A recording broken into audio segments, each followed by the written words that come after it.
जगन्नाथ पुरी जिला आमर आखंडरमणि मंदिर श्री राम मंदिर ठारे आयोजन हो रजर प्रतियोगिता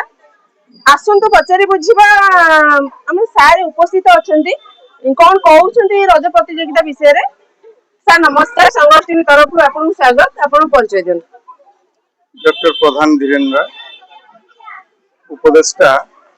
श्रीधाम कल्चरल एकेडमी और लता चैरिटेबल ट्रस्ट। ये रज पर्व एक गणपर्व। आम ओडिशा एक कृषि भित्तिक राज्य। से कृषि भित्तिक राज्य रे रज पर्व एक महान पर्व। आसंता मास 13, 14, 15 3 दिन जाकि रज कार्यक्रम प्रति वर्ष भली पूर्व वर्ष भली ये दुईटी अनुष्ठान आनुकूल्य रज कार्यक्रम संपादित हो। यही परिप्रेक्षी रे पुरपल्ली रे थिबा सबु रजर संक्रांत रे विभिन्न टैलेंट माने एवं सहर विभिन्न टैलेंट मान रज दोली पोड़ पिठा एवं सज रज मौज ये विभिन्न प्रतियोगिता ये अनुष्ठान माध्यम कार्यक्रम हाथ को आज मर्यादा पुरुष रामचंद्र प्रांगण रे ये दुईटी अनुष्ठान तरफ आग फास्ट प्रमोशन इठी दोली खेली लोक मान भितर आम सभ्य सभा भितर कार्यक्रम आज इनागुरेशन करागला। ये कार्यक्रम गाँ गली आरंभ कर सहर विभिन्न प्रांत अनुष्ठित हम से टैलेंट मान कलेक्शन करा जो माने पुरस्कृत जो माने कृति प्रतियोगी माने से रज उत्सव 3 दिन कार्यक्रम संबर्धित करा आम जानी समस्ते ओडिशा एक कृषि भित्तिक राज्य। Farmers are the backbone of the nation. कृषि और कृषक से होउचंती कृषक होउचंती अन्नदाता। ये रज पर्व कृषि संबंधित पर्व होइथिबारु गणपर्व होइथिबारु ताकू आनंद उल्लास रे पालन करिया पे अब सभ्य सभ्य मान आजिर कार्यक्रम आरंभ करछन। सेही दिन मां धरित्री रजस्वला होती एवं सेही दिन ठू धरित्री माता विभिन्न कार्यक्रम रे तांको स्मरण करा जाय कृषक तार कार्यक्रम आरंभ करता एवं समस्त साधारण लोक भी ये आनंद उल्लास रे समस्त निज शामिल करता। जय जगन्नाथ। अनका भाई परिचय दियंतु। मो ना संतोष कुमार बारिक श्रीधाम कल्चर एकेडमी रा मो संयोजक। आज जो हमर आखनम स्थित राम मंदिर रज आयोजन प्रथम स्टेप माने आज प्रतिष्ठित हेछि तो कोन कहबे रज विषय रे हमर प्रति वर्ष पड़ी ए वर्ष भी आमे ई आखनम प्रांगण रे आमे सब पिला मान को सब एक्टिव करू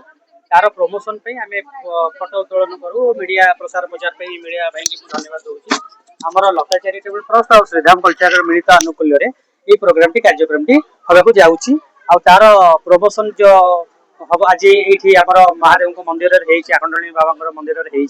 से सब मोर जो पेरेंट्स मान को छोट पिला मान को मोर धन्यवाद दूसरी जे कि आमर 24 तारिख अच्छी आमर ऑडिशनटा पूरी ऑडिशनटा अच्छी रजर जार जार टैलेंट अच्छे आम टैलेंट को बाछिक 24 तारिख दिन आम संस्कृति परिषद आम सब कर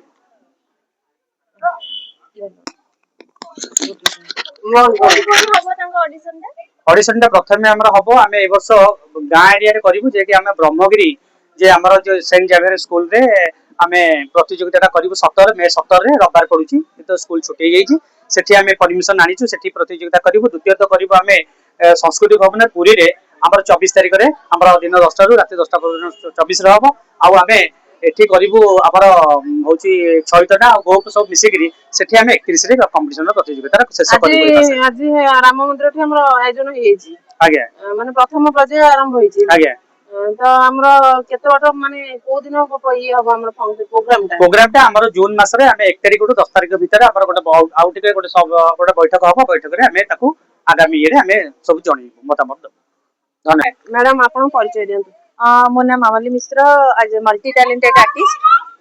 हमर ये जो रजर आयोजन हमर आखनम स्थित राम मंदिर रे आज प्रतिष्ठा हेइ जाइछि ता विषय कोन कहबे केते आगु को जीवो को दिन हमर यार आरंभ होबो। एटा गोटे Shridham cultural academy and Lata charitable trust रो मिलित अनुकूल्य रे रज फेस्टिवल ता सेलिब्रेशन हुई सब वर्ष करा जाय। ए वर्ष हम टिके गाँ एरिया ब्रह्मगिरी रे 17 तारिख मई 17 तारिख आ पूरी संस्कृति भवन में मई 24 तारिख ता सहित निमापड़ा आपनकर सेपट ब्लॉक रे मई 31 तारिख रे सेलिब्रेशन हबो तन करी एथरे आपनकर जूनियर सब जूनियर को रज परी ଜୁନିୟର ରଜ ସୁନ୍ଦରୀ ଏବଂ ସିନିୟର ମାନଙ୍କର ରଜ ରାଜକୁମାରୀ ତା ସହିତ ଗୋଟେ ସ୍ପେଶାଲ ଏଥର କରାଯାଇଛି ସବୁ ମ୍ୟାରେଡ୍ ଲେଡିଙ୍କୁ ନେଇକି କାରଣ ରଜ ଝିଅ ମାନଙ୍କର ଝିଅ ପ୍ଲସ୍ ସ୍ତ୍ରୀ ଲୋକଙ୍କର ସେଥିପାଇଁ ଏଥର ରଜ ଶ୍ରୀମତୀ ବୋଲି ଗୋଟେ ସ୍ପେଶାଲ କରାଯାଇଛି ଆଉ ସମସ୍ତେ ଯୋଉମାନେ ଚାହୁଁଛନ୍ତି ଏଇଟା ଯେହେତୁ ଫୁଲ ବେସ୍ ପୁରା ଆମର ମହିଳା ମାନଙ୍କର ପ୍ରୋଗ୍ରାମ ତ ଆପଣ ମାନେ ସମସ୍ତେ ବି ଆସନ୍ତୁ ଜଏନ୍ କରନ୍ତୁ ପ୍ରୋଗ୍ରାମ ରେ ପାର୍ଟିସିପେଟ କରନ୍ତୁ ଆମର ଆଜି ଗୋଟେ ଫଟୋ ସେସନ ଥିଲା ପ୍ରି ସୁଟ ଥିଲା ରଜ ପ୍ରୋଗ୍ରାମ ପାଇଁ ଏଇଟା ଆମର ବ୍ୟାନର ମରା ହବ ଏବଂ ସବୁ ଜାଗାରେ ହବ ଆଉ ୟାର ଫାଇନାଲ 1 ରୁ 10 ଭିତରେ ଡେଟ୍ ଫିକ୍ସ କରାହେଇନି ଜୁନ୍ ମାସରେ ଆମର ଟାଉନ ହଲରେ କରାଯିବ ବୋଲି ନିଷ୍ପତ୍ତି ନିଆଯାଇଛି। ମୋ ନାଁ ବୁବୁନ ମିଶ୍ର। ଆମର ଏଇ ଯୋଉ ଆଖଣ୍ଡଳମଣି ସ୍ଥିତ ରାମ ମନ୍ଦିରରେ ଯୋଉ ରଜର ଆୟୋଜନ ଆଜି ପ୍ରତିଷ୍ଠା ହେଲା ଆମର ପ୍ରୋଗ୍ରାମ କୋଉ ଦିନକୁ ଅଛି ଆଉ କଣ ଏଠି ମହିଳା ମାନଙ୍କୁ ଆଉ ଝିଅ ମାନଙ୍କୁ କଣ ସୁବିଧା ଏଥିରେ ଯୋଗେଇ ଦଉଛି ରଜ ସୁନ୍ଦରୀ? ଆପଣ ଜାଣିଛନ୍ତି ରଜ ହଉଛି ଆମ ଓଡିଶାର ଗୋଟେ ଗଣପର୍ବ ଏବଂ ଆମର ଗୋଟେ କହିବାକୁ ଗଲେ ଓଡିଶାର ଗୋଟେ ମୁଖ୍ୟ ପର୍ବ କହିବାକୁ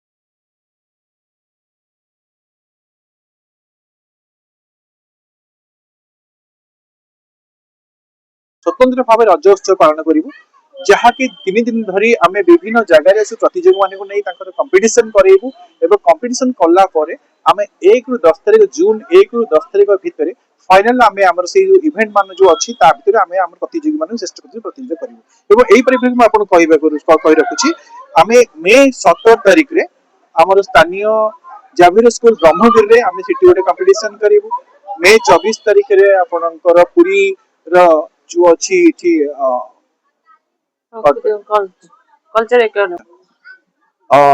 ମେ 24 ତାରିଖରେ ଆମେ ବର୍ତ୍ତମାନ ଆପଣ ଯୋଉ ପୁରୀରେ ସଂସ୍କୃତି ଭବନ ସେଠାରେ ଗୋଟେ କମ୍ପିଟିସନ କରିବୁ ଏବଂ ମେ 31 ତାରିଖରେ ଆମ ନିମାପଡାର ଗୋଟେ ବ୍ଲକରେ ମଧ୍ୟ ସେଇ ବ୍ଲକ ଭିତରେ ଆମେ ସେଠି ଗୋଟେ କମ୍ପିଟିସନ କରିବୁ ଏବଂ ଏଠି ମଧ୍ୟ କେତେ ଗୋଟେ କ୍ୟାଟେଗୋରୀରେ ବିଭିନ୍ନ ଇଭେଣ୍ଟ ରଖିଛୁ ଯେମିତି ଆପଣଙ୍କର ରଜ ପରୀ ରଜ ସୁନ୍ଦରୀ ରଜ ରାଜକୁମାରୀ ଏବଂ ମହିଳା ମାନଙ୍କ ପାଇଁ ବିଶେଷ ସ୍ପେଶାଲ ଏଥିରୁ ନୂଆ ଭାବେ ଆମେ ଗୋଟେ ଆରମ୍ଭ କରିଛୁ ଯୋଉମାନେ ମହିଳା ମାନେ ରହିଯାଉଛନ୍ତି ଘର ଭିତରେ ସେମାନଙ୍କୁ ମଧ୍ୟ ଆମର ଏଇ ଗଣପର୍ବ ରଜରେ ଆମେ ସାମିଲ କରୁଛୁ ଏବଂ ସେମାନଙ୍କୁ ନେଇ ଆମେ ଏଇ ବର୍ଷ କରୁଛୁ ରଜ ଶ୍ରୀମତୀ ତେଣୁକରି ମୁଁ ଆଶା କରିବି ନିଶ୍ଚୟ ରୂପେ ଆପଣମାନେ ସମସ୍ତେ ଏଇ ଯୋଉ ଡେଟ୍ ଗୋଟେ ଇଭେଣ୍ଟ ସବୁ ଡେଟ୍ କହିଲେ ସେଇମାନେ ଆପଣ ବହୁଳ ପରିମାଣ ଆସନ୍ତୁ ଆମ ସହିତ ଯୋଗଦାନ କରନ୍ତୁ ଏବଂ এই ପ୍ରତିଯୋଗିତାରେ ଭାଗ ନିଅନ୍ତୁ ଆମ ଓଡିଶାର এই ପର୍ବକୁ ସାଫଲ୍ୟମଣ୍ଡିତ କରନ୍ତୁ ଏବଂ ସମସ୍ତେ ଏଇ ରଜ ପର୍ବକୁ ଏକାଠି ମିଶି ସେଲିବ୍ରେଟ କରିବା ରହୁଛି ଜୟ ଜଗନ୍ନାଥ।